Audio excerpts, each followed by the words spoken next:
I spent 14 years on search and rescue teams in the Great Smoky Mountains. 213 operations between 2004 and 2018. I helped find lost day hikers who wandered off maintained trails. I helped carry out remains from creek beds after flash floods. I coordinated grid searches for overdue backpackers who turned up at the wrong trailhead, confused but alive. I processed missing person reports that resolved in 12 hours with a sheepish phone call from a motel in Gatlinburg. Most searches end. That's what people don't understand about SAR work. The vast majority of cases close within 72 hours. Someone is found, alive or not, but found. The landscape gives them back. That's how wilderness works. It's large and indifferent, but it doesn't hide things permanently. Water moves remains downstream. Scavengers disturb concealment. Weather exposes what was buried. Time works in the searcher's favor if you're patient enough. 213 operations, 206 resolved in ways I can explain to you in a single sentence each. Injury, disorientation, exposure, drowning, fall, medical event, voluntary disappearance, criminal act. Categories that make sense, outcomes that fit the inputs. 7 did not resolve. 7 cases across 14 years where nothing made sense. No remains, no trail, no evidence of departure from the last known position. No animal activity, no water displacement. No explanation that survived contact with the physical evidence. I didn't recognize the 7 as a group for a long time. They were scattered across years. Different hikers, different seasons, different circumstances on the surface. But beneath the surface, beneath the details that varied the conditions, were the same. The same geographic corridor, the same narrow window of the calendar, the same weather event, the same impossible absence of evidence. I know what those 7 cases have in common. I know the conditions that predict them. I documented the pattern across a decade of careful, quiet observation that I never submitted to any official system. I wish I hadn't. Knowing what I know has not made anyone safer. It has only made me less able to explain what I did for 14 years without sounding like a person who has lost his grip on the reasonable world. I haven't lost it. But I understand now why people who see certain patterns choose silence over disclosure. The pattern doesn't fit anywhere, and carrying something that doesn't fit is exhausting in ways I didn't anticipate. My name is Reid Coltrane. I started with the Park Service in 2004. At 23 years old, backcountry law enforcement ranger, assigned to the Eastern District of Great Smoky Mountains National Park. By 2011, I was SAR team lead for the district. I held that role for 7 years until I left in January 2018. I want to describe the normal work because it matters. People hear park ranger, and they think of someone standing at an overlook in a flat hat, answering questions about bear sightings. That's interpretive staff. That's the public-facing side. The backcountry side is different. My daily work was permit enforcement, trail condition assessment, campsite inspection, and wildlife monitoring. I checked bear cables at backcountry sites. I verified permits at trailheads. I documented storm damage on remote trail sections. I coordinated with maintenance crews on bridge repairs and blowdown clearing. I filed incident reports for everything from twisted ankles to illegal campfires to the occasional confrontation with a hiker who didn't appreciate being told the rules applied to them. Most days were quiet. Long miles on foot through terrain that didn't change much season to season. Radio check-ins with dispatch at scheduled intervals. Lunch on a rock overlooking a creek. The sound of my own boots for hours at a time. It was good work. Repetitive in the way that maintenance work is repetitive, not boring, just steady. The mountains needed tending, and I tended them. SAR operations averaged somewhere around 115 per year during my tenure. That sounds dramatic, until you understand that most of those are what we called hasty searches. A quick sweep of the most likely locations, usually resolving within hours. A hiker took a wrong turn at a junction. A family got separated on a popular loop trail. Someone's GPS died, and they missed their pickup time by 90 minutes. Real extended searches, multi-day, multi-team, grid pattern operations. Those happened maybe 8 to 12 times a year. Resource intensive, helicopters, dog teams, incident command structure, the full apparatus deployed against the wilderness. I was good at it. I had a methodical mind, and I didn't get rattled easily. I followed procedure because procedure works. It's designed by people who've already made the mistakes you haven't thought of yet. Systematic, documented, patient work. That's what finds people. For a long time, the work made complete sense to me, and then, gradually, it stopped making sense. Not all of it. Just the edges. Just the cases where procedure did everything right, and the wilderness gave back nothing anyway. The first case that stayed with me, the first one I couldn't file away and forget, was in September 2007, my third year. Her name was Catherine Marsh, 31 years old.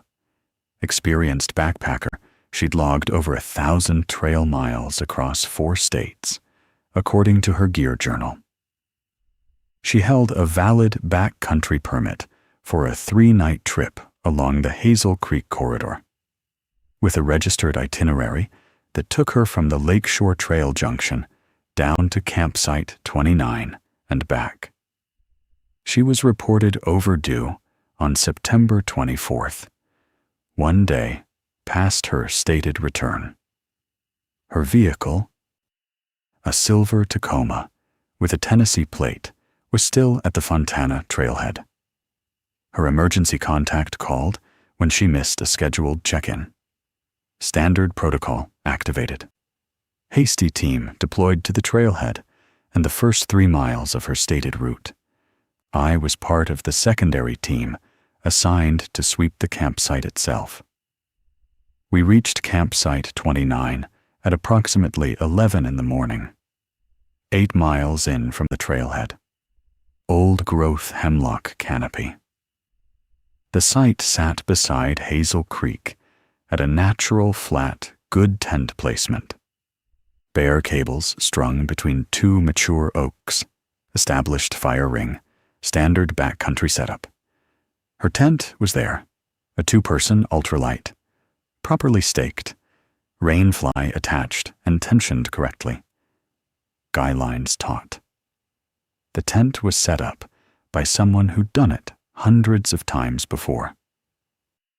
Inside, sleeping bag laid out flat on an inflated pad. Headlamp placed on top of the sleeping bag. Water bottle, half full, standing upright beside the pad. Her journal, a small moleskin open to a page near the middle, with a pen resting in the spine. I read the last entry, dated September 22nd. Time noted in the margin, 10:18 p.m. She'd been describing the sunset from the campsite and planning her route for the following day. The entry read, "Ridge Trail to Bone Valley Junction and back should be about 14 miles round trip, so I'll probably—" The sentence stopped there. No period, no trailing line. The word probably, and then nothing. The pen was capped and placed in the spine as if she'd finished writing deliberately. But the sentence wasn't finished. Her boots were beside the tent vestibule, side by side, neatly placed. We searched for 9 days. Dogs, grid teams, helicopter with thermal. I personally walked every foot of trail within 3 miles of that campsite. The ground told us nothing. No footprints leading away from the site. No disturbance in the vegetation. No scent trail the dogs could follow beyond the campsite itself. Catherine Marsh had set up camp, written in her journal, and then ceased to exist somewhere between one word and the next. The case is still open. I didn't think about it again for 2 years. Not seriously. Not as anything other than an unfortunate statistical outcome. People vanish in the backcountry, and sometimes the mountains don't give them back. It happens. Not often, but it happens. Then, in September 2009, I saw the same campsite condition again. Same journal stopped mid-entry. Same boots beside the vestibule. Same neatly maintained tent with no occupant and no departure evidence. Different person, different year, same campsite number. That was the detail that bothered me. I need you to understand what a normal missing person case looks like in the backcountry before I explain what was different about these 7. A normal case leaves evidence. That's the fundamental thing. The landscape records human passage the way soft ground records footprints. Broken branches at shoulder height, disturbed leaf litter, scuff marks on rock faces, compression patterns in moss.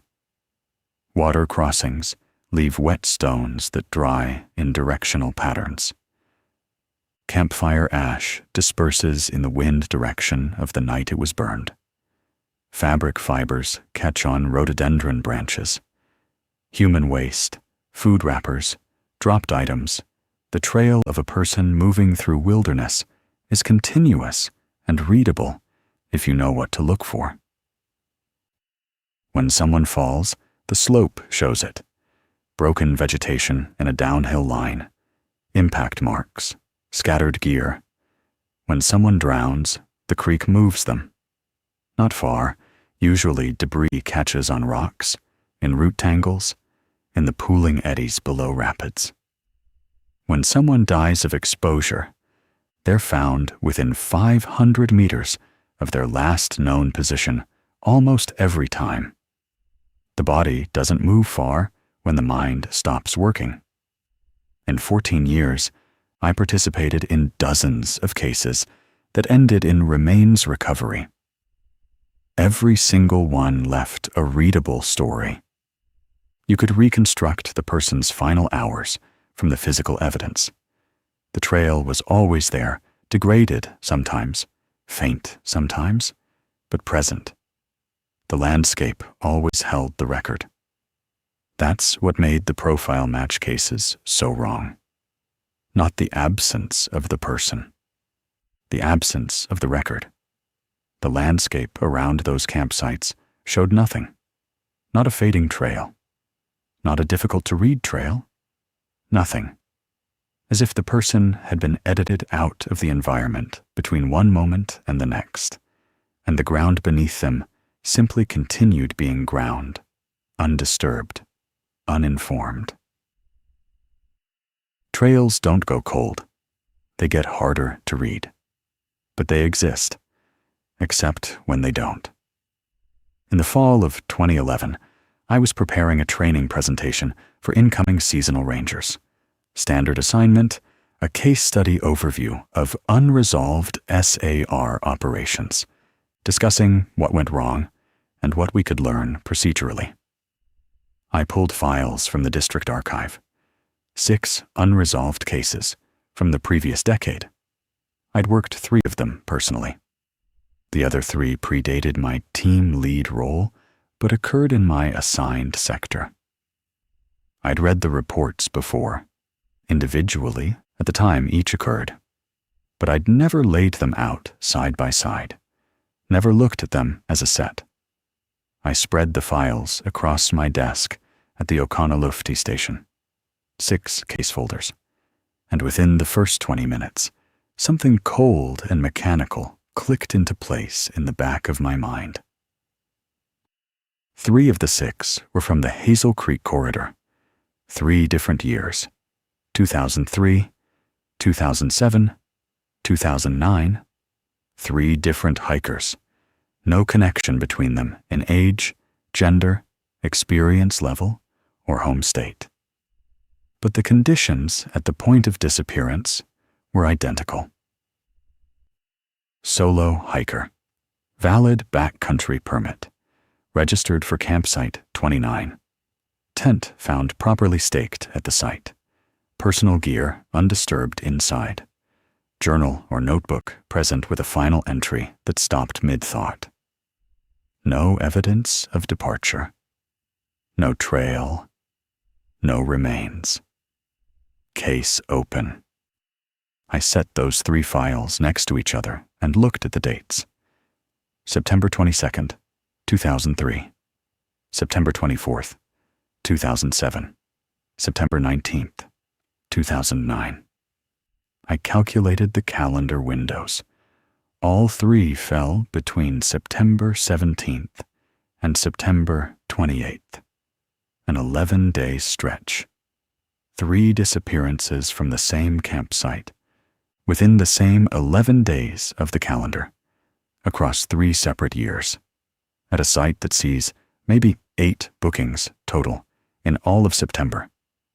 The overlap was too tight to be random. Not impossible. September is peak backpacking season, and Campsite 29 is a popular destination. You could argue coincidence. I did argue coincidence that afternoon at my desk. I believed it was coincidence for about 4 more years. The belief got harder to maintain each time I added a new case to the set.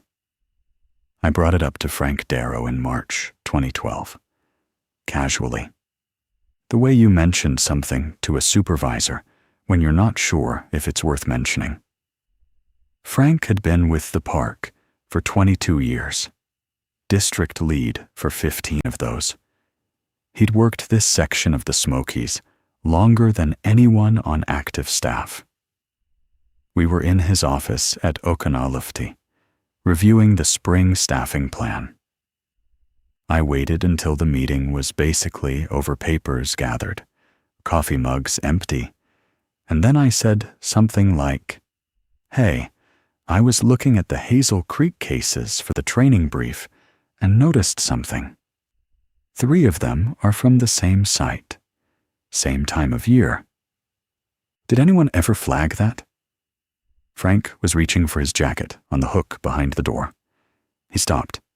Not dramatically, just a pause, with his hand on the fabric.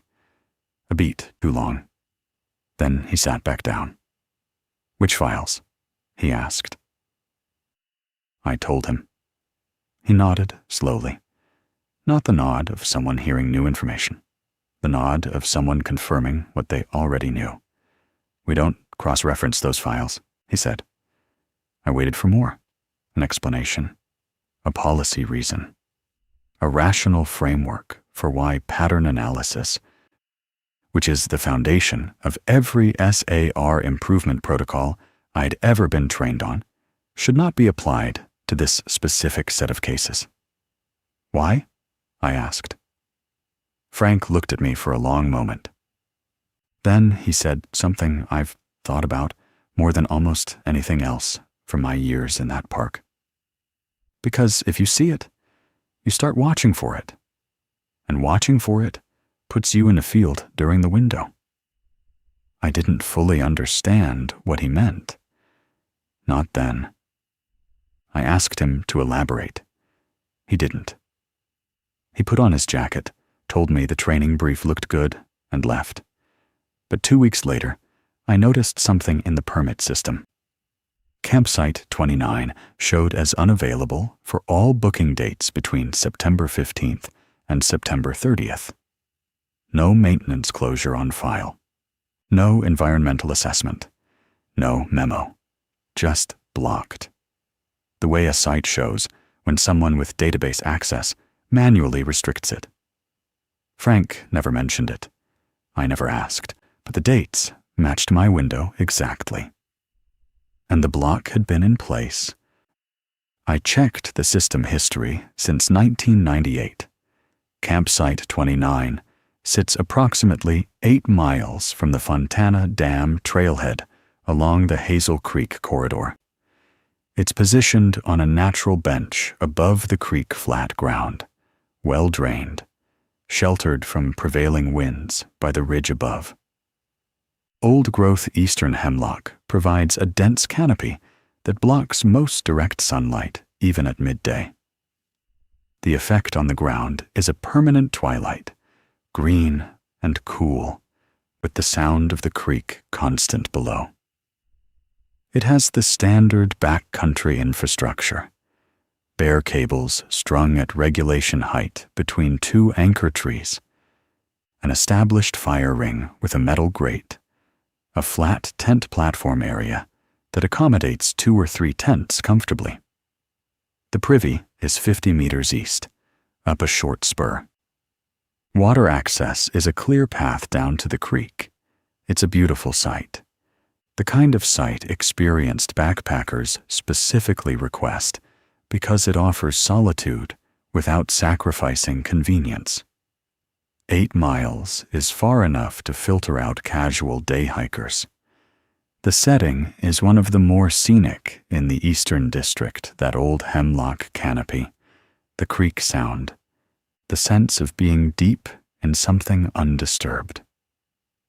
Before 1998, it was one of the most popular backcountry sites in the Hazel Creek system.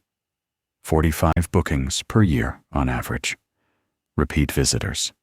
5-star reviews in trail journals. A destination site. After 1998, it doesn't exist in September. The system simply won't offer it during those dates. Visitors who try to book it see unavailable and choose another site. No explanation is needed because no explanation is requested. People assume maintenance or bare activity or some routine seasonal closure. The real reason isn't in any public document.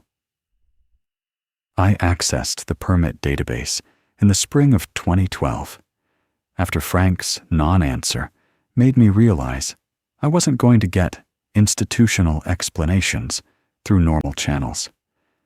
I had enough system access to pull booking histories for individual sites. So I ran the numbers. Campsite 29 averaged 45 reservations per year from 1992 through 1997. September specifically showed 7 to 9 bookings per month, consistent with its status as a popular site during peak season. Normal distribution. Nothing unusual. Starting in 1998, September bookings dropped to 0. Not reduced. 0. The site shows available for every other month, April through August, October through November, before winter closure. But September is simply gone from the calendar. Every year, without interruption. For 14 consecutive years at the time, I checked. I searched for an administrative explanation. In every other site closure I've ever processed, temporary, seasonal, or permanent, there's paperwork, an environmental impact form, a maintenance request citing specific infrastructure concerns, a wildlife activity report justifying the restriction. Bureaucracy leaves paper trails the way hikers leave boot prints. That's how systems work. Campsite 29 had nothing. No closure form, no environmental assessment, no maintenance flag, no wildlife report. The block existed at the database level.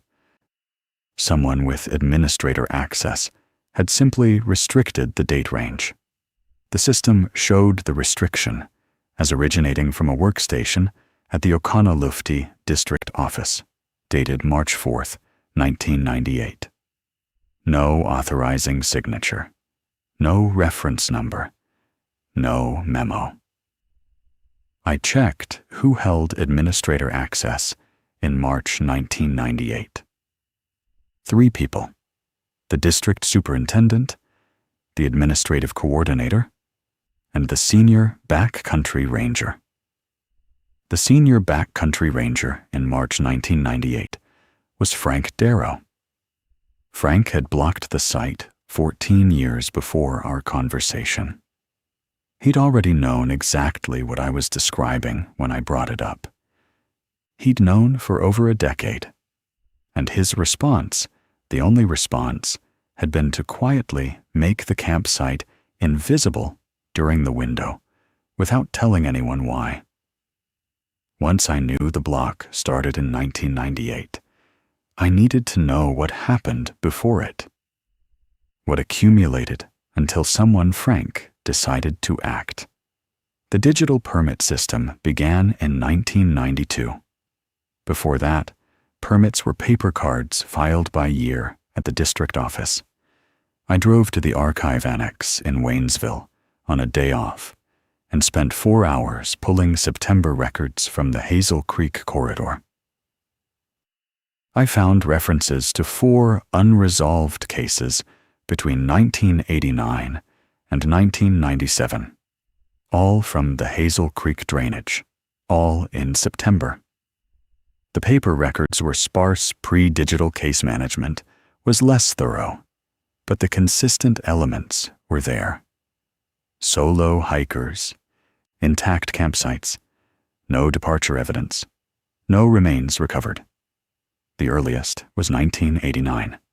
A man from Ohio, age 44, experienced hiker, 3-night permit. Found, his tent properly staked, his journal open to a partially completed entry, his boots. Then 1993, then 1995, then 1997. 4 cases in 8 years before the database block. 4 people who went to sleep at campsite 29 in September and weren't there in the morning. 1 case file, 1993, included a handwritten note in the margin, not part of the official incident report. Someone had written in pencil, small and careful. Compare 1989. Same conditions. Recommend site review. A recommendation, made in 1993, to review the site, after the second disappearance from identical conditions. The site wasn't reviewed. The site wasn't blocked. Not for 5 more years. 5 more Septembers where anyone could book campsite 29 during the window and walk in without knowing that 2 people had already vanished from that exact spot under those exact conditions. The 1995 and 1997 cases occurred during that 5-year gap. 2 more people. 2 more intact campsites. 2 more open case files that no one ever connected to the ones before them. It took 4 disappearances across 8 years before someone acted, and the only action taken was to make the site invisible. Not to investigate, not to post warnings, not to document the pattern, just to make it so no one could book the site during the window anymore. I understand why. I understand the institutional logic. How do you explain a pattern that implies something other than natural hazard. How do you write a closure notice that says, people disappear from this location under specific calendar conditions, and we don't know why? You can't.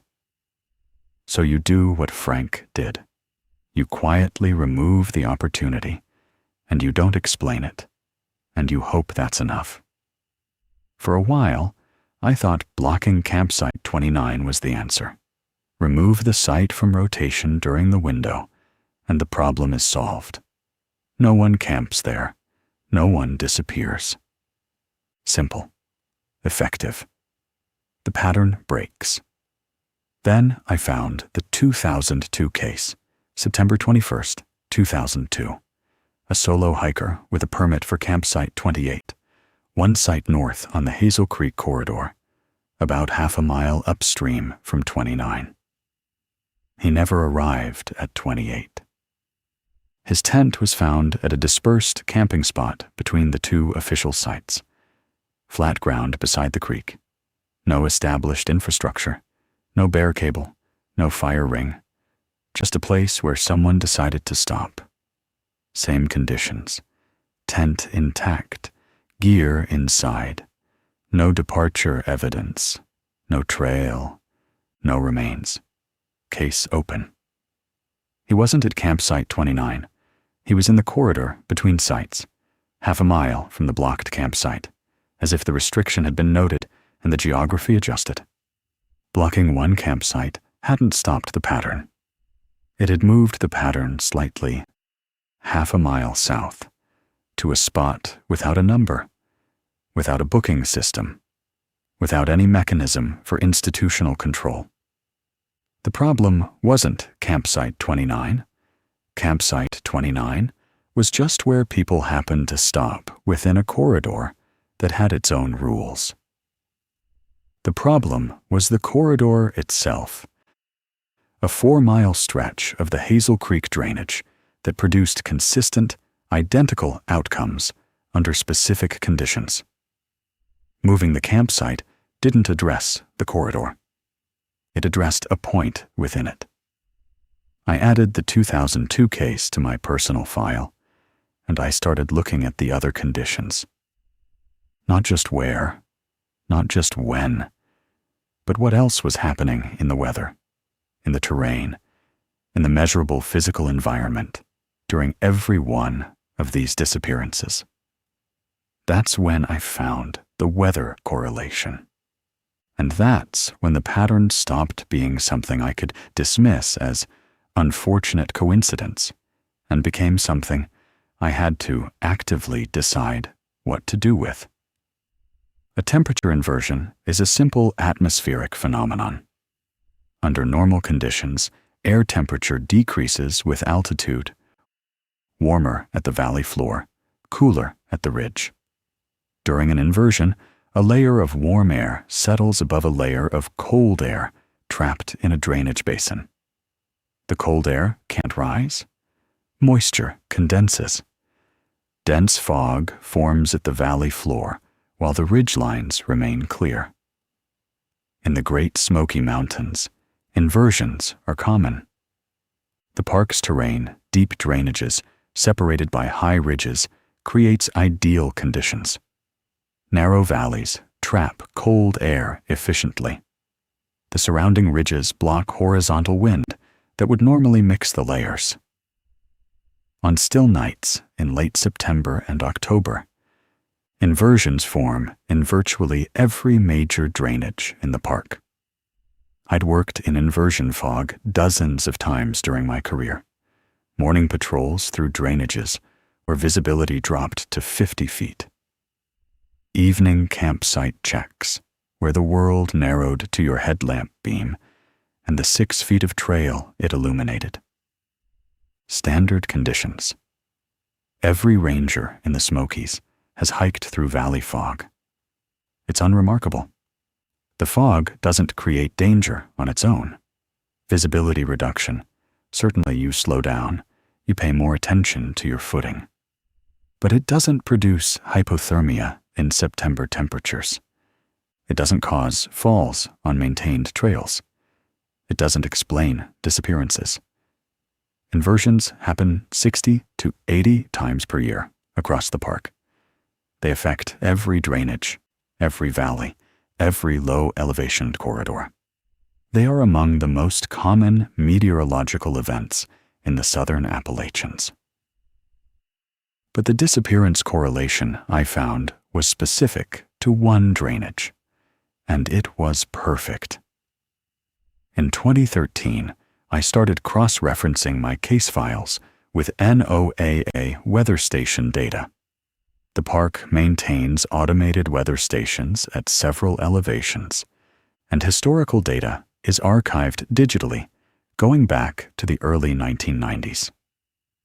For earlier cases, I used regional airport observations and interpolated based on known inversion patterns for the terrain.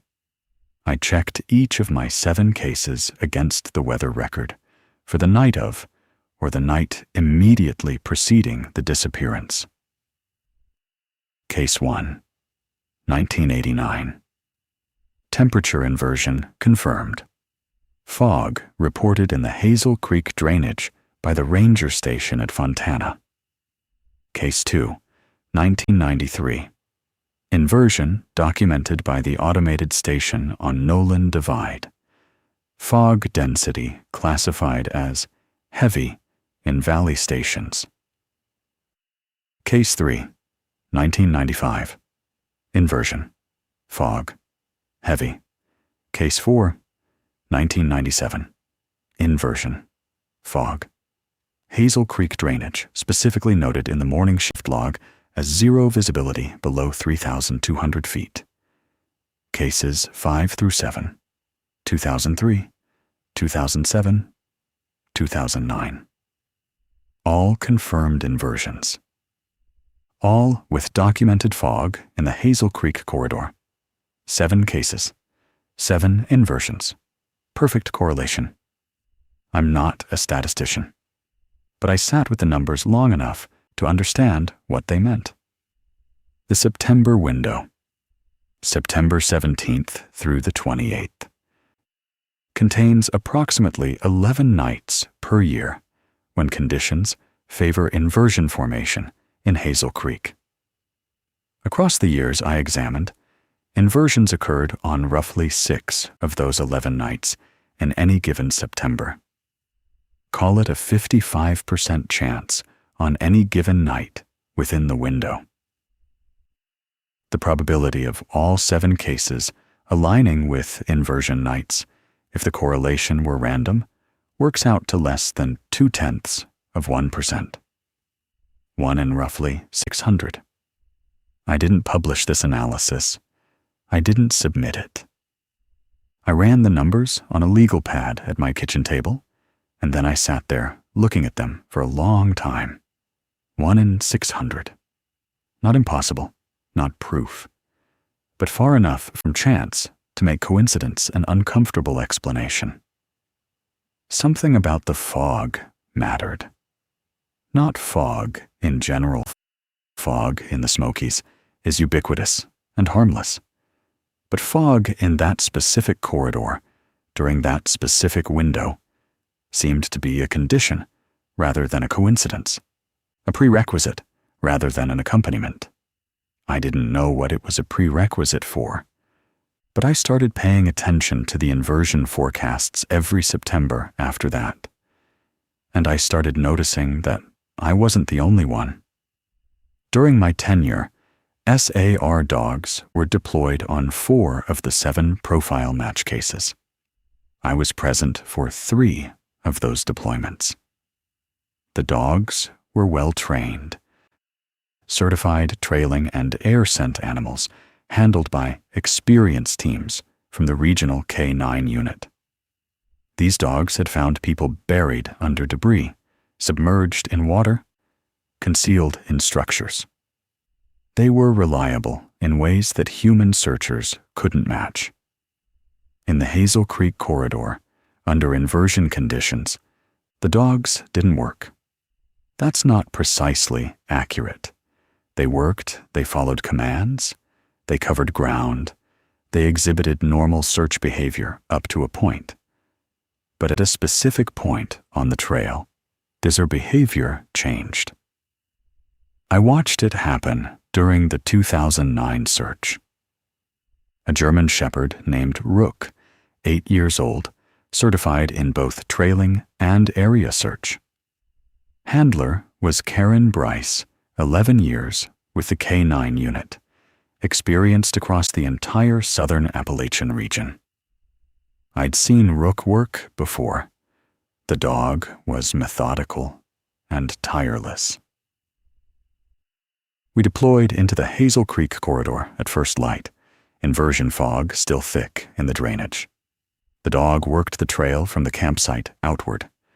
Good drive, nose down, moving at a steady pace along the creek bank. At one point, 2 miles from the campsite, I marked it on my GPS because I mark everything. Rook stopped. Not a trained alert, not a sit and indicate. The dog simply stopped moving forward, stood in the trail, and then sat down without command. Karen tried to re-engage. Verbal encouragement, physical guidance. The dog wouldn't advance past that point. Not reluctantly, not with resistance. Passively, completely. As if the trail simply ended there, and there was nowhere further to go. I'd seen dogs refuse before once, in a structure fire situation where the heat was beyond safe threshold. That refusal was active. The dog pulled back, whined, clearly communicated distress. This wasn't that. Rook wasn't distressed. He was finished, the way a dog is finished when you come home and it's already eaten its dinner. Done, complete, nothing further to do here. Karen looked at me. I could see her processing it, the confusion, the professionalism, the decision about what to write in her handler report. She called Rook back and tried approaching the same point from a different angle. Same result. Same spot. Same passive refusal. The GPS coordinates where Rook stopped matched within 30 meters. The point where 2 other handlers had documented identical refusal behavior in 2003 and 2007. 3 different dogs, 3 different handlers, 3 different years, same geographic point, same behavior, same result. I found Karen after the search debrief that evening. She was loading Rook into her vehicle at the incident command post. I asked her if she had a minute.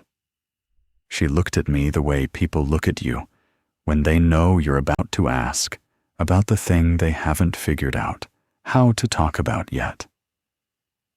The refusal, I said. Has Rook done that anywhere else in the park? No. She said it immediately. No hesitation. 11 years, 1,400 deployments. He's refused exactly 3 times.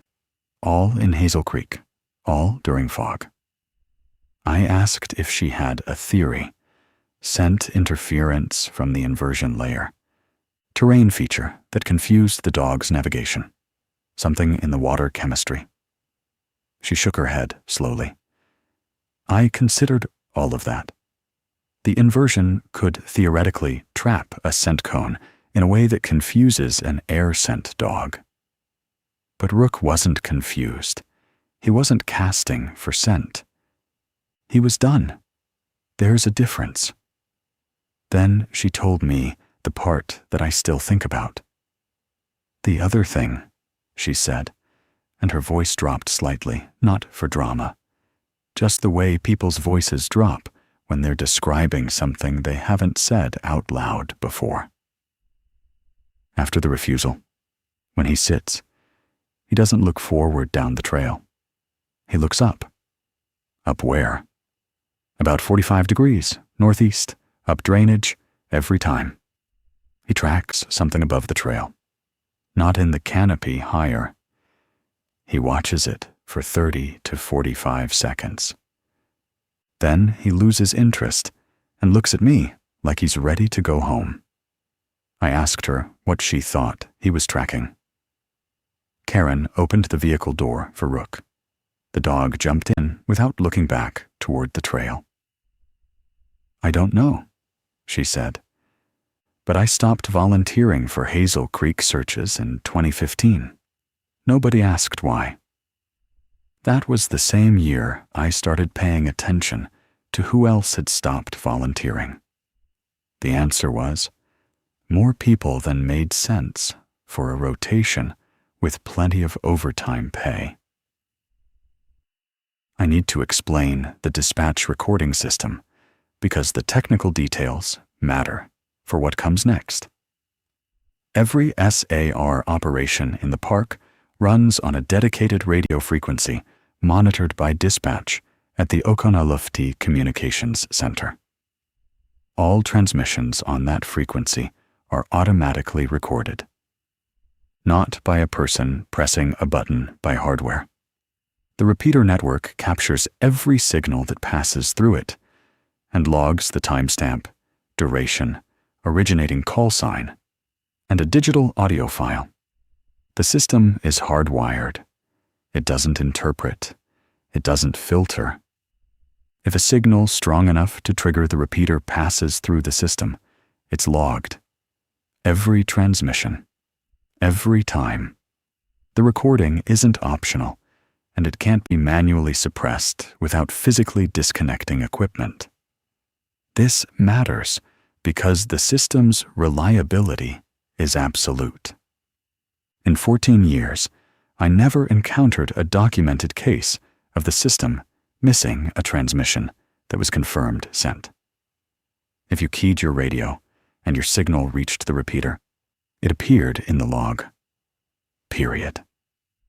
Dispatchers also keep a manual log, handwritten or typed in real time during operations. This log reflects what they hear and respond to. In normal operations, the manual log and the automated log match perfectly. Every check-in the dispatcher acknowledges appears in both records. They're redundant by design. Redundancy means reliability. 2 records, 2 sources. Both should tell the same story. In 6 of my 7 cases, they did. In the 7th, and in 3 other cases, I later confirmed they didn't. September 22nd, 2009. Catherine Marsh's case, my first profile match experience, though I didn't have that vocabulary yet. I was assigned as team lead for the Hazel Creek Corridor Search Sector. Grid pattern. Start at the campsite and work outward in expanding quadrants. I entered the corridor at approximately 7:30 p.m. with a 3-person team. Inversion fog had settled below 3,200 feet. Visibility was poor in the drainage, but workable with headlamps. Standard deployment for a wilderness search. You don't wait for daylight when hypothermia is a possibility. My field notebook from that evening shows continuous entries. I documented everything I always did. Check-in times, grid coordinates completed, terrain observations, team spacing, the minutiae of a systematic search operation. At 9:41 p.m., I radioed dispatch. Standard check-in. Sector clear through grid 3, moving to grid 4. I noted the acknowledgement in my book. 2141. Dispatch AC. At 9:47 p.m., I radioed again with a terrain update. Creek crossing at the 4th grid boundary was higher than expected. Adjustable route needed. Noted in my book. Acknowledged by dispatch. I heard the acknowledgement clearly in my earpiece. At 10:03 p.m., I checked in with an all clear on grid 4. Dispatch acknowledged. I noted it. At 10:07 p.m., my team partner radioed a question about our extraction route. I heard dispatch respond with directions. Continuous communication. No dead zones. No signal problems. My personal record shows uninterrupted contact with dispatch throughout the operation. I didn't check the automated log until 3 years later, when I was looking for the pattern in the records. When I pulled the digital dispatch archive for September 22nd, 2009, I expected my entries to be there. All of them, neatly time-stamped, confirming what I remembered. The automated dispatch log for September 22nd, 2009 shows continuous recorded traffic from the SAR frequency transmissions logged every few minutes throughout the operation. Team check-ins, dispatch responses, coordination calls, a normal, busy search frequency, except for one window. Between 9:41 p.m. and 10:07 p.m., the log shows nothing. 26 minutes of silence, no transmissions recorded, no check-ins logged, no audio files captured. The system shows dead air for 26 consecutive minutes on a frequency that was active before and after. My 9:47 check-in, my 10:03 all clear, my partner's 10:07 extraction query, none of them appear. According to the automated hardware system, the infallible, hardwired, always recording system, no one transmitted on that frequency for 26 minutes. But I heard dispatch acknowledge me. I noted it in real time. My handwriting is there in my field notebook, time-stamped during the operation. I contacted the dispatcher who worked that night, Sarah Kendall, 15 years with the park. I asked her about the operation. She said it was routine, continuous contact, no issues. She checked her manual log. Her handwritten record from that night showed my check-ins exactly where I remembered them. 9:47, 10:03, 10:07. All noted, all acknowledged. 2 human records confirm the communication happened. The automated system says it didn't. I asked Sarah if she'd noticed a gap in the recording. She hadn't. Why would she? She doesn't monitor the automated log in real time. It runs in the background. She only checks it if there's a dispute about communications. 3 records, 2 human, 1 machine. The human records agree. Communication was continuous. The machine disagrees. 26 minutes of nothing. I couldn't reconcile it. Either the machine missed 26 minutes of valid transmissions, which its design makes functionally impossible, or 3 people's real-time documentation of events that occurred is somehow wrong. I don't know which explanation is worse. After the 2009 discovery, I pulled automated logs for every profile match case where I could access the archives. 4 cases had searchable digital records: 2003, 2007, 2009, and the later cases I'll describe. I checked each one for gaps on the SAR frequency. 2003 case, gap of 22 minutes, beginning approximately 1:48 into corridor deployment. 2007 case, gap of 24 minutes, beginning approximately 2:05 into corridor deployment. 2009 case, 26 minutes, beginning at 2:11 into deployment. A later case in 2014, 28 minutes, beginning at 1:52 into deployment. 4 cases, 4 gaps. Duration range, 22 to 28 minutes. Onset range, approximately 1:48 to 2:11 after initial entry into the Hazel Creek corridor. The consistency was unmistakable, not identical close, within a narrow window every time, as if something in the corridor produced a specific effect on the recording system during a specific phase of each search operation. I didn't file a report. I didn't raise it with Frank Darrow or anyone else in the chain. I'd already been told not to cross-reference these cases. And what would I write? The automated recording system experiences consistent 25-minute failures exclusively during searches in the Hazel Creek corridor during September inversion events. That sentence requires follow-up questions. Follow-up questions require explanations I don't have. Explanations I don't have lead to psychological fitness reviews. I noted it. I added it to my personal file. I kept searching for the next piece. The gap bothered me more than the campsite conditions or the weather correlation, because it meant the pattern wasn't just in the field. It was in the systems, the infrastructure, the technology that's supposed to be immune to whatever affects people and dogs and physical terrain. 26 minutes of non-existence in a system designed to record everything. Whatever operated in that corridor didn't just affect hikers who camped there. It affected the act of searching for them. The observation itself was compromised. After the 2012 disappearance, the fifth in my personal count, someone above Frank Darrow's level made a decision.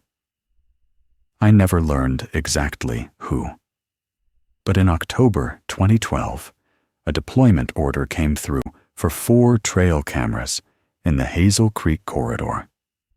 Motion triggered, infrared capable, high resolution with timestamps. The official justification on the work order was elk migration corridor monitoring. I read that and nearly laughed. There are no elk in the Hazel Creek drainage. The 2001 elk reintroduction released all animals on the Cataloochee side of the park, the opposite end from Hazel Creek. In the 11 years since reintroduction, the elk population had remained exclusively in the northern district. No elk had ever been documented east of the Balsam Range. Whoever wrote the deployment order needed a reason that would survive casual scrutiny. Elk migration was official sounding enough that no one would question it. But it was false. The cameras weren't there for elk. 4 units were installed at marked positions along the corridor trail. Camera 1 at the 0.5 mile mark. Camera 2 at the 1.0 mile mark. Camera 3 at the 1.2 mile mark. The same coordinates where the dogs refused. Camera 4 at the 1.8 mile mark. Somebody wanted eyes on that trail. Somebody with enough authority to authorize equipment deployment and fabricate a cover justification. Somebody who knew about the corridor the same way Frank knew. The same way I was learning. The cameras were installed in early October. I was assigned to retrieve the SD cards on a monthly rotation starting November.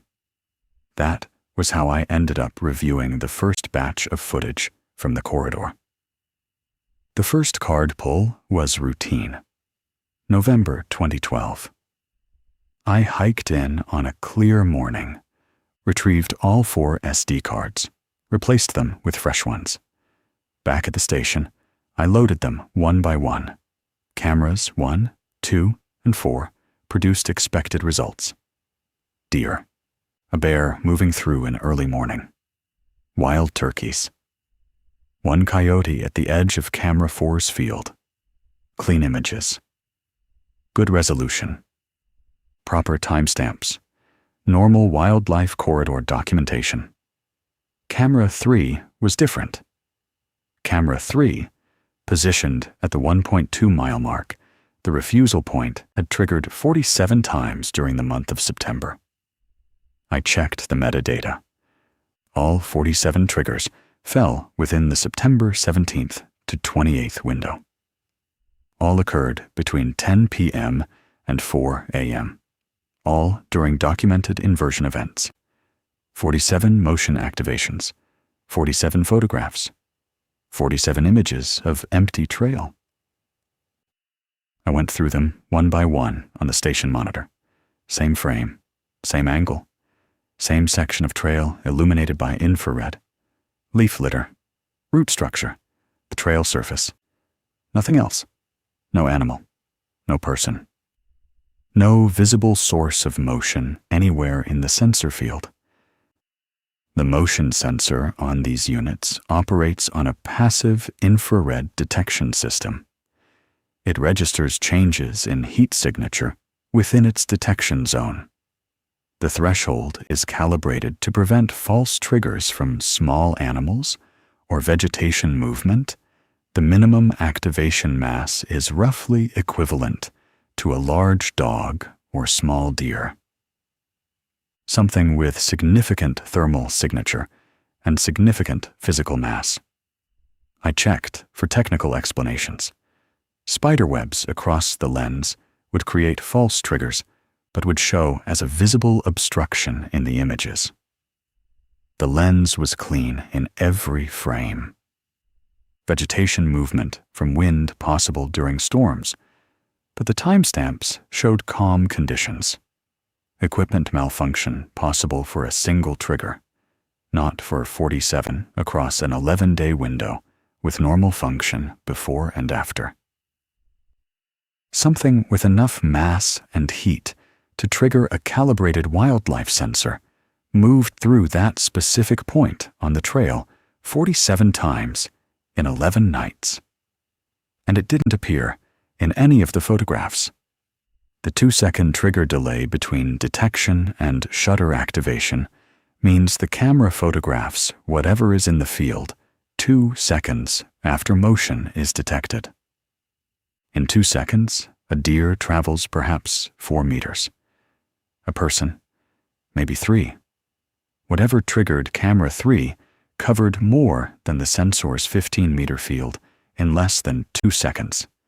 Or it wasn't visible to infrared photography, despite producing a heat signature strong enough to trigger the sensor. Neither explanation should be possible.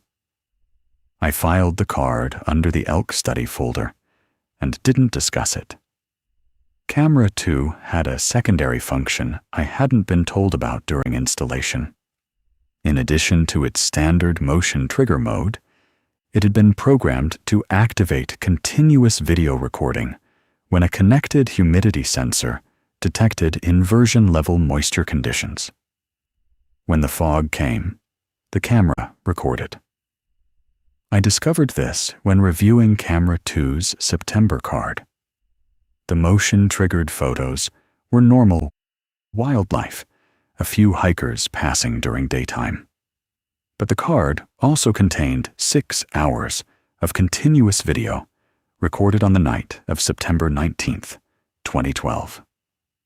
The camera was positioned at the 1.0-mile mark, aimed down a straight section of trail. In the field of view, I could identify 2 landmarks I knew well from hundreds of patrols. The blaze-marked hemlock, a large tree with an orange paint blaze at chest height, positioned on the left side of the trail, and the log footbridge over a tributary stream, a simple plank crossing that I'd helped replace in 2008. I knew the distance between those 2 landmarks precisely. The hemlock is at the 1.0-mile mark. The bridge is at the 1.25-mile mark. The trail runs relatively straight between them. The distance is 412 meters. I'd measured it during the bridge replacement, measured it with a wheel. noted it in the maintenance log. In the video footage, both landmarks were visible simultaneously, in the same frame. The hemlock on the left edge and the bridge clearly distinguishable at what appeared to be roughly 60 meters of trail distance ahead. I paused the video and sat back from the monitor. Camera 2 was mounted at chest height on a tree adjacent to the hemlock. It aimed down trail, its lens a standard 52-degree field of view wildlife camera lens should not be able to capture an object 412 meters away in clear detail on a trail that passes through dense canopy. The bridge should be far beyond the camera's effective range and completely obscured by terrain and vegetation.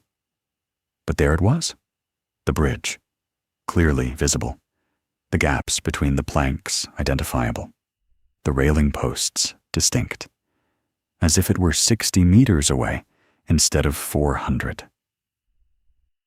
The trail between the two landmarks, 412 meters of ground that I had walked hundreds of times, appeared to be roughly 1/7 of its actual length, compressed, shortened. The space itself reduced to a fraction of its physical reality. I measured the next morning, walked from the hemlock to the bridge counting paces. Normal terrain, normal spacing, 412 meters, 20 minutes of moderate hiking on standard grade, the same distance it had always been. But on that camera, on that night, during that fog, the corridor was shorter. Not by a little, by a factor of 7. Recorded on hardware, time-stamped, verifiable against known measurements. I processed the camera to SD card according to standard protocol, copied the files to the district server under the Elk Study project folder, returned the original card to the equipment locker. I flagged the continuous video recording in my retrieval log as humidity-triggered footage contains anomalous visual data. Recommend review. 2 weeks later, I returned to the file to review it again. I wanted to take measurements from the footage frame, the landmarks against known dimensions, calculate the apparent versus actual distances more precisely. The file was gone from the server, not moved to another folder, deleted. The directory showed the other camera. 2 files from that card pull the motion-triggered daytime photos, but the video file was absent. I checked the equipment locker. The SD card was gone, checked out, according to the log, by a regional analyst whose name I didn't recognize. T. Hardwick, Regional Technical Services. Checkout date was October 28th, 2012. No return date listed. I searched the regional staff directory. No T. Hardwick in technical services. No T. Hardwick in any department. No employee by that name in the Park Service regional database that I could access. I called the regional office and asked about the card. After 3 transfers, I reached someone in the equipment management division. She checked the records and told me the card had been logged as corrupted during analysis, disposed per protocol. No backup had been made prior to disposal. The only copy of a 6-hour recording that documented spatial impossibility in the Hazel Creek corridor was checked out by someone who doesn't exist and destroyed without backup. I filed no follow-up. I made no formal inquiry, because by that point I understood the architecture I was working within. The pattern was known at levels above my access, and the institutional response at those levels was not investigation. It was information management. Evidence didn't accumulate because evidence was removed before it could reach critical mass. I was not going to accumulate enough evidence through official channels to force any response. The channels were designed to prevent exactly that.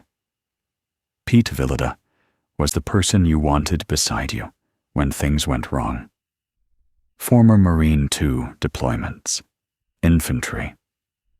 He came to the Park Service in 2006 and took to backcountry work the way some people take to water. Natural fit, calm under pressure in the way that only people who've experienced real pressure can be. The kind of calm that isn't practiced, it's structural, part of the wiring. He was also irreverent in a way that made hard days easier. Dark humor during briefings, deadpan observations about bureaucracy. The first person to volunteer for bad weather patrols because, as he put it, boredom is worse than hypothermia, and at least hypothermia is honest about trying to kill you. In 12 years, I never saw Pete hesitate at a trailhead, never saw him defer an assignment, never heard him express discomfort about a location, a condition, or a situation. He carried injured hikers. He recovered remains. He worked flooding creeks and ice-covered trails and midnight deployments in December without complaint. He was the most competent field ranger I've worked with, not the most senior, not the most decorated, the most competent. The person who made you feel like no situation could get out of hand because he'd already seen worse and found it manageable. That's who Pete was before September 2014. I describe him this way because what came after only makes sense against the contrast of what came before. September 24th, 2014. Profile match conditions fully present. Solo hiker overdue by 36 hours. Campsite 29 had been blocked since 1998, but the hiker had registered for campsite 28. Inside the corridor. Tent found. Gear undisturbed. Journal stopped mid-entry. Inversion fog confirmed in the drainage since the previous evening. SAR deployment activated at 4 p.m. I was assigned the ridge sector, the high ground above the corridor, working down. Pete drew the corridor itself, the 1.0 mile to 2.5 mile sector, the heart of it. I almost said something, almost asked the incident commander to swap our assignments, but that would require an explanation I couldn't give without sounding irrational. Pete was the right person for the corridor, experienced, steady, the best night search operator on our team. The assignment made tactical sense. I had no legitimate reason to object. Pete geared up without comment, entered the corridor from the south trailhead at 8:30 p.m. Standard SAR loadout. Radio, GPS, headlamp, thermal blanket, first aid kit, signal mirror, 12 hours of food and water. For 4 hours, his check-ins came through on my radio at 15-minute intervals. Sector clear. Grid 1 complete. Moving to Grid 2. Terrain difficult, but manageable. Fog dense below 3,000 feet. No sign of the subject. Normal? Professional. The Pete I knew, working the problem the way he always worked problems systematically, without drama. His transmissions between 10 o'clock and 10:26 p.m. were clear in my earpiece. I heard him. I noted them. I acknowledged them. When I checked the automated log 3 weeks later, because by then I checked every profile match log, there was the gap. 10 o'clock to 10:26. 26 minutes of silence where I personally heard Pete's voice. Pete completed his grid at 12:30 a.m., exited the corridor, reported all clear. The hiker was not found that night. Not found at all, as it turned out. Case remains open. Pete and I debriefed at the incident command vehicle. He was quiet, but not unusually so. Tired. It was past midnight. I asked if he'd encountered anything notable. He said no. Standard answer. Standard Pete. I didn't ask about the 26 minutes. I didn't tell him about the gap. The request arrived on my desk within a week. Standard form. Internal transfer of SAR rotation assignment. Pete Villada requesting permanent removal from the Eastern Sector Search and Rescue rotation. No explanation required on the form, and none was provided. Just the checkbox is filled, the signature at the bottom. I approved it because I couldn't not approve it. There's no regulation requiring a ranger to justify a rotation preference. People have family obligations, physical limitations, schedule conflicts. No one asks why. But I watched. Over the following weeks and months, I watched Pete change in small increments that added up to something profound. He started taking the long way to work. The fire road from the west entrance adds 40 minutes to the commute compared to the eastern access, which passes the Hazel Creek Corridor trailhead. Pete drove those extra 40 minutes every day, both directions, an hour and 20 minutes of additional driving per day for 3 years. He stopped volunteering for anything, not just SAR, everything, trail maintenance details, campground events, interdepartment trainings. The Pete who used to raise his hand first now sat in the back of briefing rooms with his arms folded. He arrived exactly at shift start, left exactly at shift end. No early arrivals for coffee, no staying late for paperwork. Precise, boundaried. As if he'd calculated the minimum time required in the building and would not exceed it by a minute. In conversations, he was still functional, professional, but the humor was gone. The irreverence was gone. The ease was gone. He didn't make eye contact when anyone mentioned the eastern sector. Not avoidance, exactly, just a slight shift in attention, as if his focus went somewhere else when certain geographic references were spoken aloud. I asked him once, directly, after a shift, walking to the parking lot, kept my voice casual. "Pete, you doing okay?"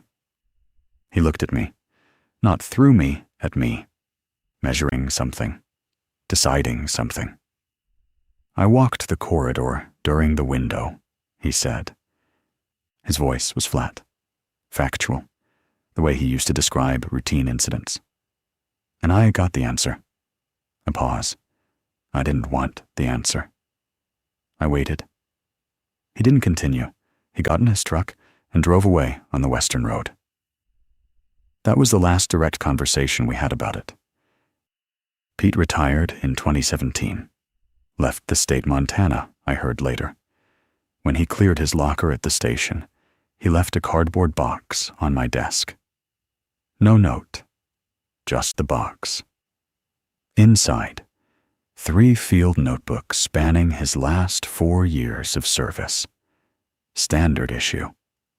The green cloth-covered pocket notebooks we all carried, filled with his tight, compressed handwriting, daily entries, weather observations, gear inventories, trail conditions, campsite inspection notes. The accumulated record of a meticulous ranger's working life. I read through them over a weekend, not looking for anything specific. Just absorbing. Honoring what he'd left me by paying attention to it. The September 2014 entries were where I slowed down. September 23rd. Normal daily entry. Weather. Trail conditions. Equipment check. September 24th. Normal until the evening. SAR activation 1600. Assigned HC corridor. Grid 1.0 to 2.5. Then nothing for that entry. No description of the search. No observations about conditions, terrain, or procedure. Just the assignment notation and blank space. Then a separate page. No date, no header, no context. 3 words centered on an otherwise blank page. They were waiting. I read it several times. The handwriting was tight, controlled, not shaky, not rushed, written deliberately by a steady hand. And then the next page resumed normal entries. September 25th. Weather clear. Trail inspection on the ridge. As if nothing had happened. In a notebook, otherwise filled with meticulous daily records, gear weights, temperature readings, mileage calculations. 1 blank page with 3 words.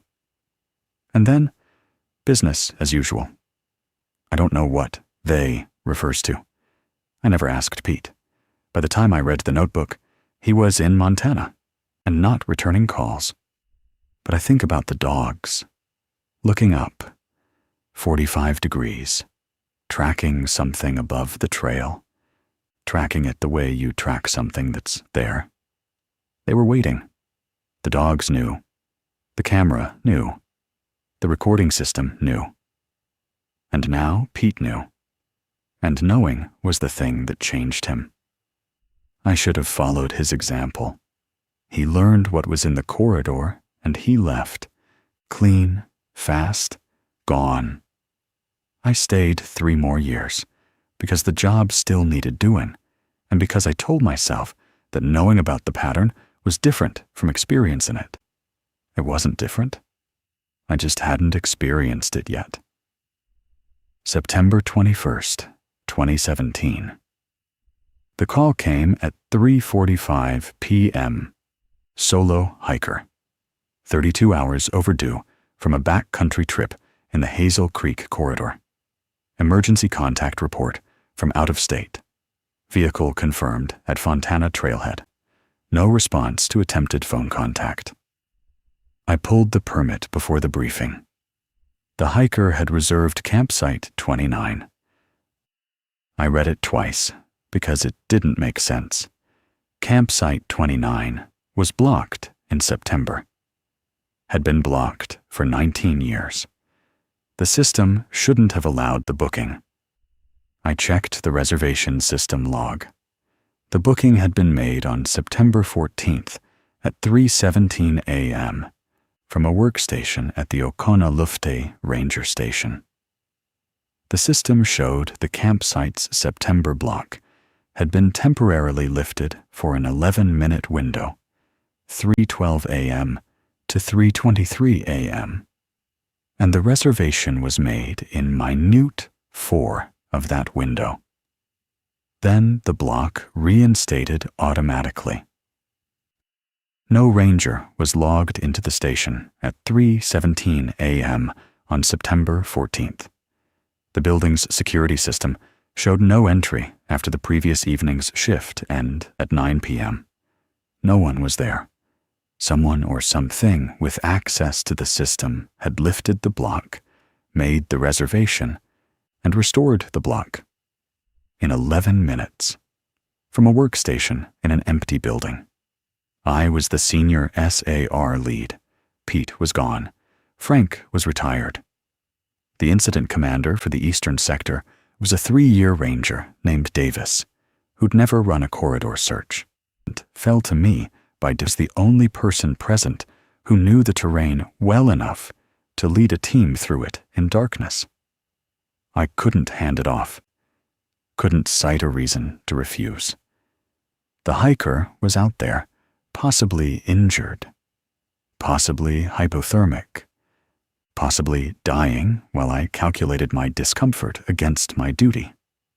That calculation only goes one way when you carry the badge. I briefed my team at 5 p.m. 3-person deployment into the corridor. Standard grid. I took the lead position. The inversion was already forming as we geared up. Weather station at Fontana showed temperature differential cold air pooling in the drainage, warm layer stabilizing above. By the time we reached the trailhead, the fog was visible below us, filling the valley like gray water in a bowl. We descended from the ridge at 9:15 p.m. 3 of us, myself, Davis, and a seasonal named Chen.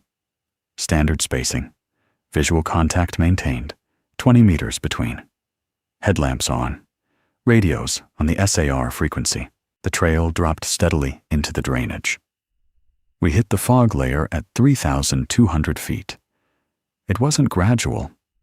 One step, the air was clear, thin mountain air with stars visible overhead. The next step, white, dense.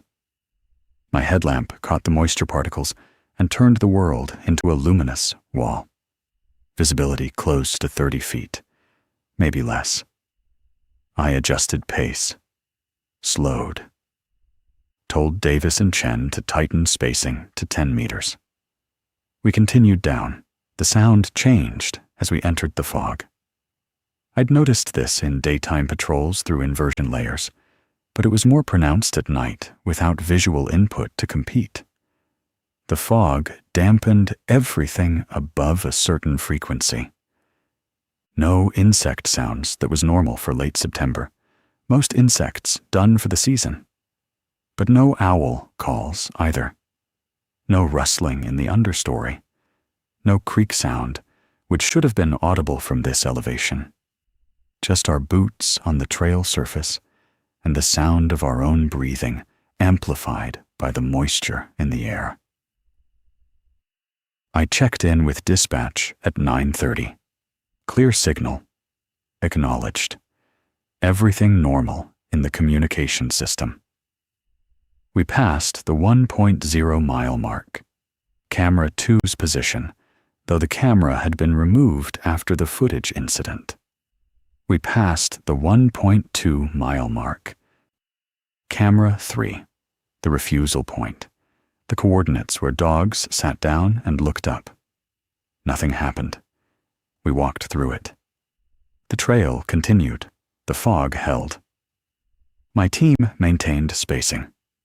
I noticed my headlamp beam was behaving differently. Not dimmer. The light output was the same, but the reach was shortened. The beam extended into the fog and stopped at a definite boundary. Not a fade, a termination, as if the light was hitting something solid at 30 feet and going no further. Diffusion in fog shortens visible range, I know that. But diffusion creates a soft fade. This was abrupt, a clean edge where light became not light. I didn't mention it to Davis or Chen. Didn't want to introduce anxiety into a search team. We continued deeper. I have walked the Hazel Creek Corridor Trail hundreds of times across 13 years.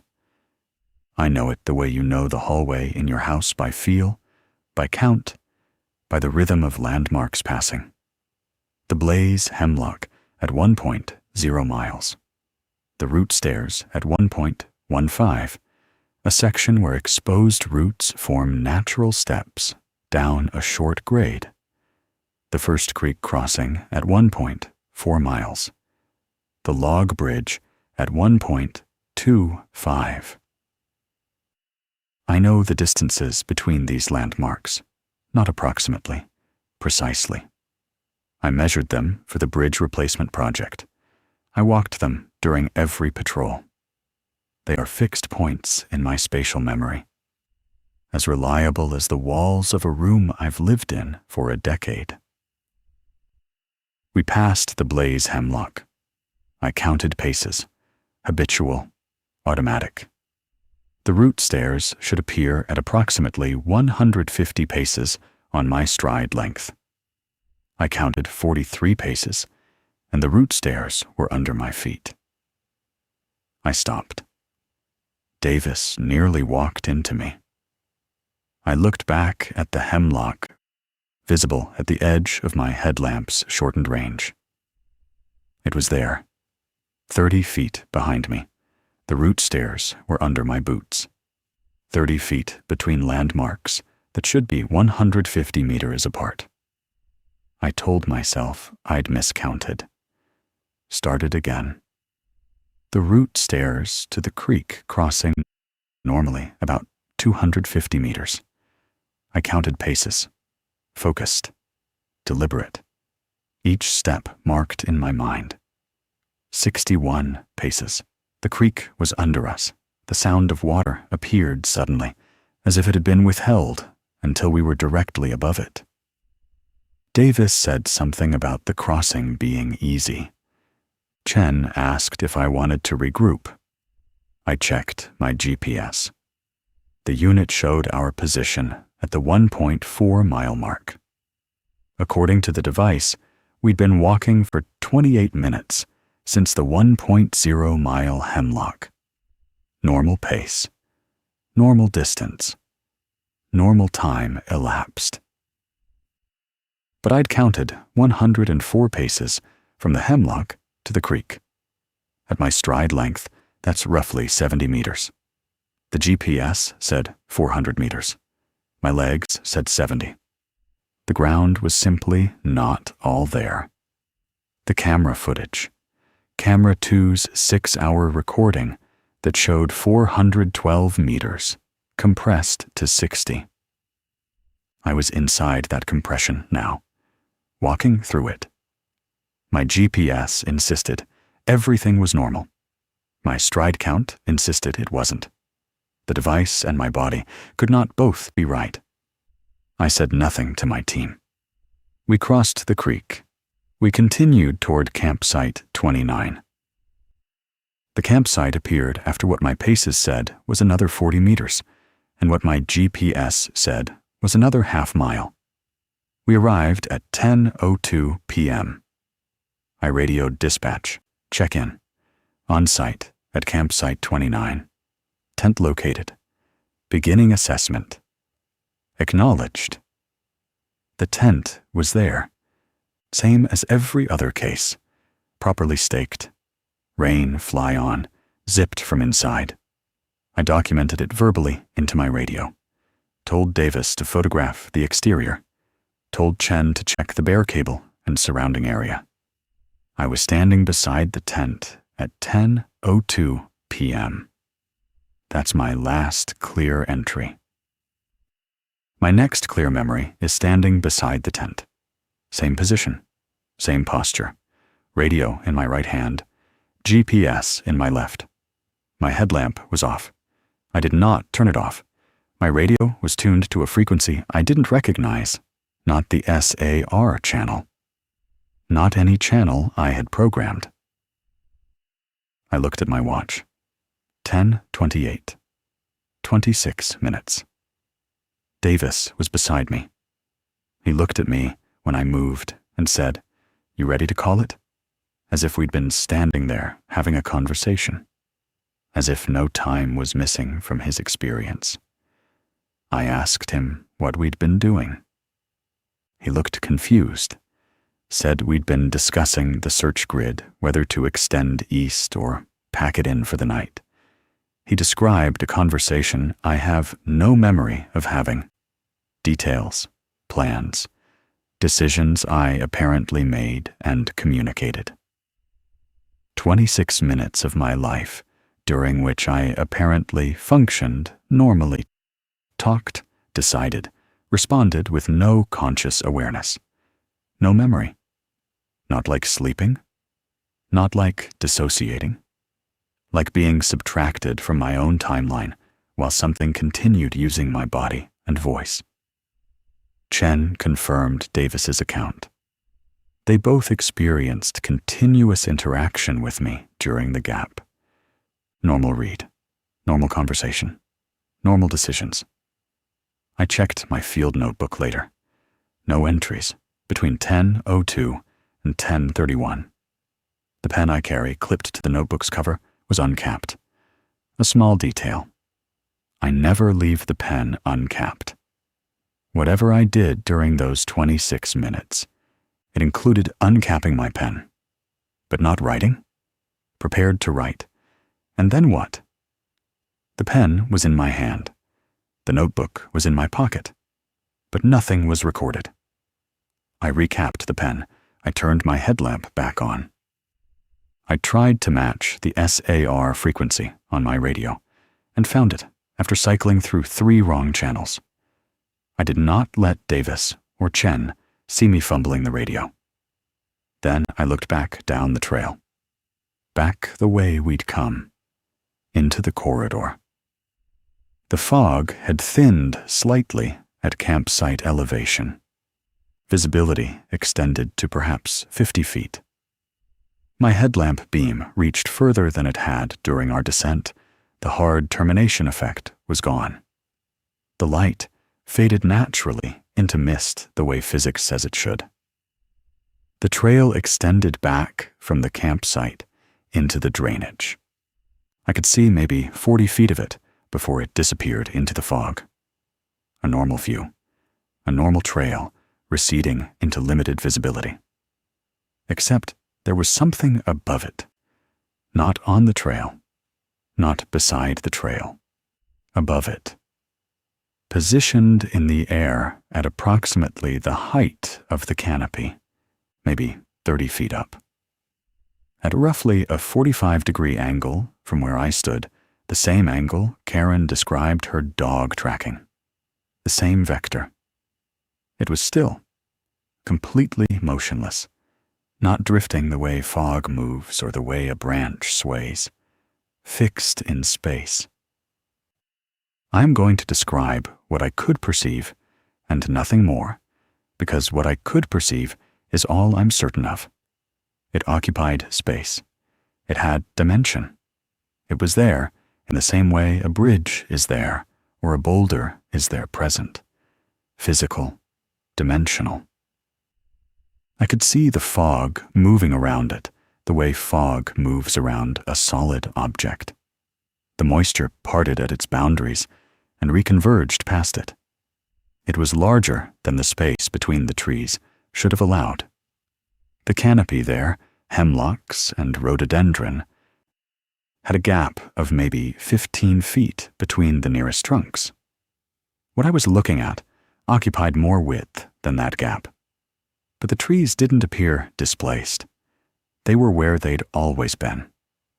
The thing was where it was. And both conditions existed simultaneously in a way that my eyes processed, but my spatial reasoning rejected. Maybe that's what the compression was for. The trail shortening, the space reducing, making room. I looked at it for what my watch later told me was 4 seconds. Then I turned away. Not slowly, not casually. I turned and I said to Davis and Chen, in a voice that I remember being very level and very professional, "Grid complete. Negative result. We're extracting." I did not run. I walked, fast, uphill, back through the corridor. And the corridor was its full length on the way out, every meter of it present and accounted for. My stride count matching my GPS. The landmarks at their proper distances. The compression only worked in one direction, going in. I did not look back. I did not see if it was still there. I did not check whether the fog moved differently behind us. I walked, and I counted paces, and I talked to my team about the extraction route and the post-operation debrief, and I did not let them see anything in my voice that would make them think their team leader had just seen something that his entire career hadn't prepared him for. We exited the corridor at 11:40 p.m. The fog was below us, The stars were overhead. The air was clear and cold, and everything was the right size and the right distance apart. The missing hiker was never found. I submitted my resignation paperwork in January 2018. 14 years. The form asked for a reason. I wrote personal and left the explanation field blank. My supervisor asked if there was anything the park could do. A different assignment, a schedule change, counseling resources. I told him no. I thanked him for 14 good years, and I meant it. Most of those years were good. The work was good. The mountains were good. The daily practice of maintenance and stewardship was deeply satisfying in ways I miss. I took a job with the County Parks Department in Knoxville, maintained trails, mowed grass, fixed playground equipment, inspected picnic shelters for termite damage. Elevation, 900 feet. Terrain, flat. Fog, none. Pete left in 2017. Frank retired in 2015. Karen Bryce transferred to a different district in 2016. One without a Hazel Creek. 3 people who knew the pattern, all gone within 3 years of each other. Nobody replaced us with anyone who'd been in the Eastern District long enough to accumulate what we'd accumulated. I thought about that sometimes. The institutional knowledge walking out the door.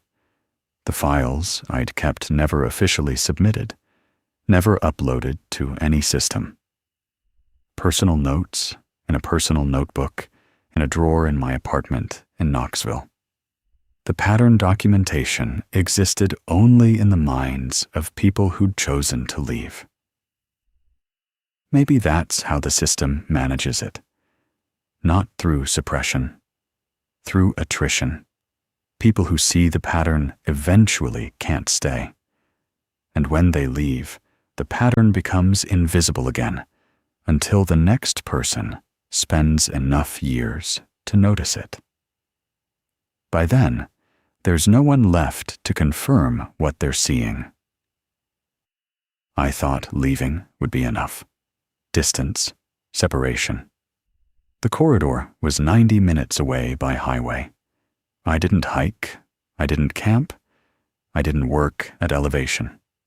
I maintained flat ground and went home every night to a house with neighbors on both sides and streetlights out the window. I thought that was enough. September 4th, 2018, 8 months after resignation. I was at my kitchen table eating breakfast when my phone buzzed with an email notification. I almost ignored it. I was running late for work. The sender was the Great Smoky Mountains National Park backcountry permit system, the automated confirmation system that sends booking receipts. I opened it. Reservation confirmed. Backcountry Campsite 29, Hazel Creek Corridor. Date, September 23rd, 2018. Duration, 1 night. Permit holder, Reid M. Coltrane. I set my coffee down. I read it 3 times. I logged into the permit system. My account was still active from my years of ranger access. The reservation existed. Campsite 29, September 23rd.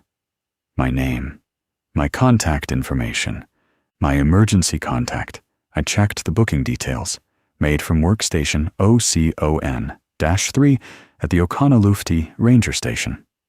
Timestamp, September 1st, 2018. 3:17 a.m. 3:17. The same time the 2017 hiker's booking was made. The same building. The same pre-dawn hour. I hadn't set foot in that park since January. I had not made this reservation. I had not authorized anyone to make it. My login credentials had been deactivated upon resignation. I'd confirmed that with IT months ago.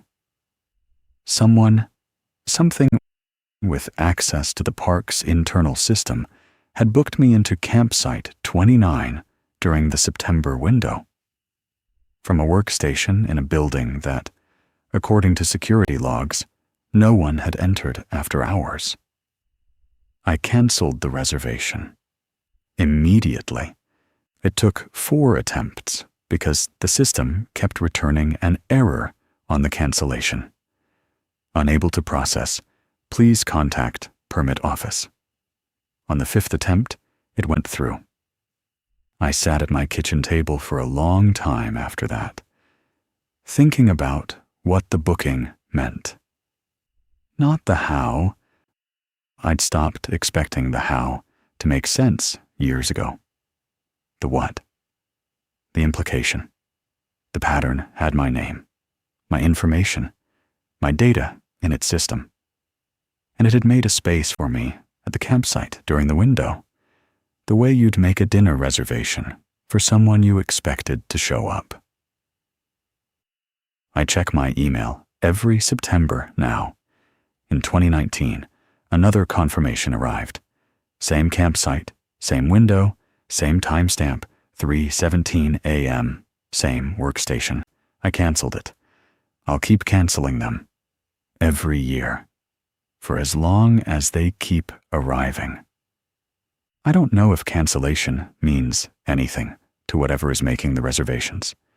I don't know if it respects the system's logic or just uses the system as a communication channel.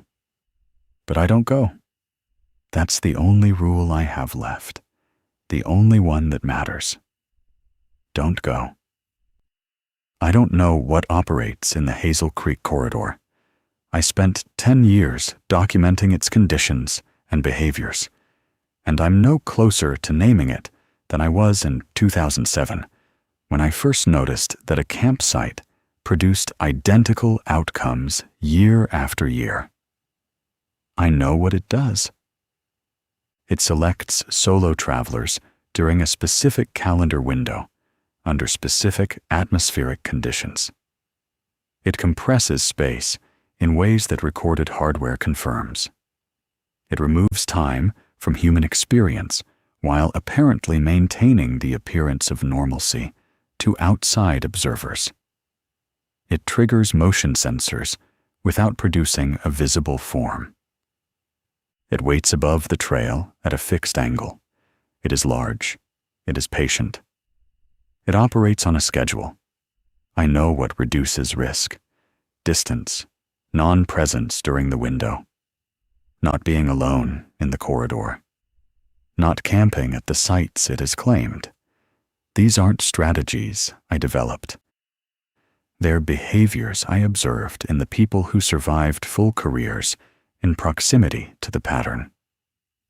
Frank lasted 22 years by blocking the campsite and never entering the corridor in September. Pete lasted 12 years by never learning the details until one night erased the buffer of his ignorance. The hikers who disappeared didn't know. They walked in without the information that might have kept them out. And whatever waits in that fog doesn't need them to know. It doesn't need them afraid.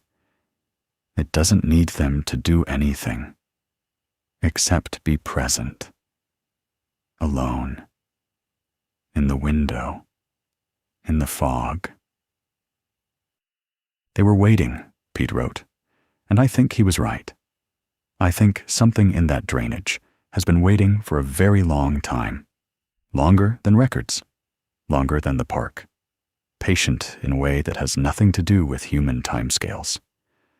My mentor, the man who trained me my first year, said something during a briefing that I carried through my entire career without understanding it.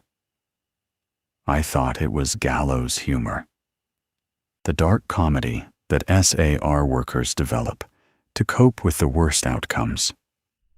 He said, "Some searches, you're not looking for what got lost. You're confirming what got taken." He wasn't joking. He was never joking, and I understand that now.